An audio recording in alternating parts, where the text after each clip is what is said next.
Police வந்து இல்லீகலுக்கு உதவி பண்ணுது இல்ல. இப்ப 27 பேர் இறந்துருக்காங்க. இந்தியாவில தானே வைக்கிறோம், பாகிஸ்தான்ல இருந்து வைக்கிறோம். அவங்களுக்கு கண்ணீர் அஞ்சலி தானே செலுத்துறோம். 2 மணி நேரம் கூட வைக்கிறது கண்ணீர் அஞ்சலி செலுத்தி இல்லைங்க, கண்ணீர் அஞ்சலி செலுத்தி 2 மணி நேரம் கூட ஆகுது. அதுக்குள்ள அதை கழட்டுங்கன்னு சொன்னா அந்த ஆன்மாவுக்காச்சும் அது இதாகுமா?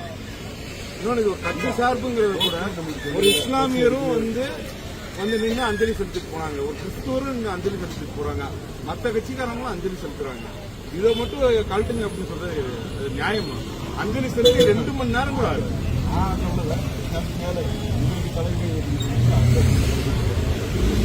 ஒரு சின்ன குழந்தை அப்பாவை இழந்துட்டு அழுகுது.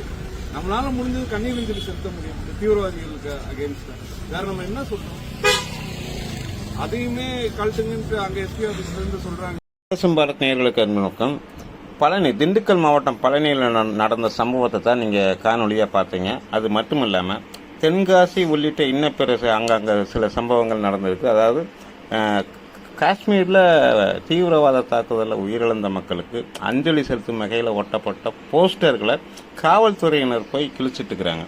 இது எதுக்குன்னு புரியல. அதாவது தீவிரவாதிகளுக்கு ஆதரவாக காவல்துறை நிற்குதா, இல்லை காவல்துறை அது மாதிரி தமிழக அரசு பயன்படுத்துதா அப்படிங்கிறது மக்களுக்கு புரியல.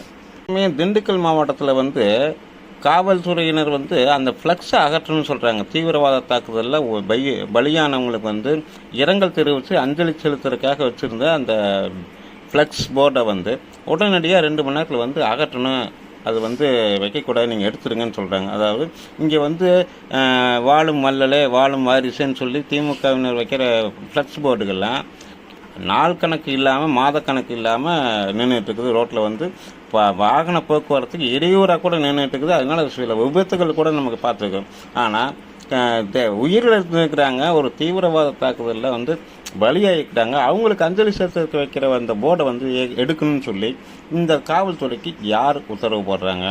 தமிழக அரசு யாருக்கு ஆதரவாக இருக்குது, தீவிரவாதிகளுக்கு ஆதரவாக இருக்குது அப்படிங்கிறது மக்கள் மனசில் ஒரு சந்தேகம் இருந்திருக்குது. இதை தெளிவுபடுத்த வேண்டிய பொறுப்பு அரசு அதிகாரிகளுக்கு இருக்குதுங்கிறது நம்மளுடைய எண்ணமாக இருக்குது. உங்களுடைய கருத்துக்களை கமெண்ட்டில் சொல்லுங்கள்.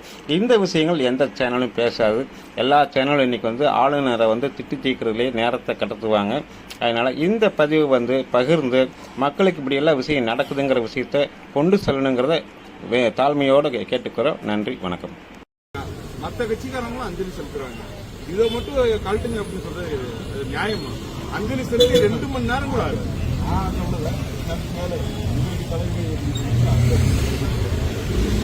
ஒரு சின்ன குழந்தை அப்பாவை இழந்துட்டு அழுகுது. நம்மளால முடிஞ்சது கண்ணீர் அஞ்சலி செலுத்த முடியும் தீவிரவாதிகளுக்கு அகேன்ஸ்டா. வேற நம்ம என்ன சொல்றோம்? அதையுமே கழட்டுங்கன்ட்டு அங்க எஸ்பி ஆபீஸ்ல இருந்து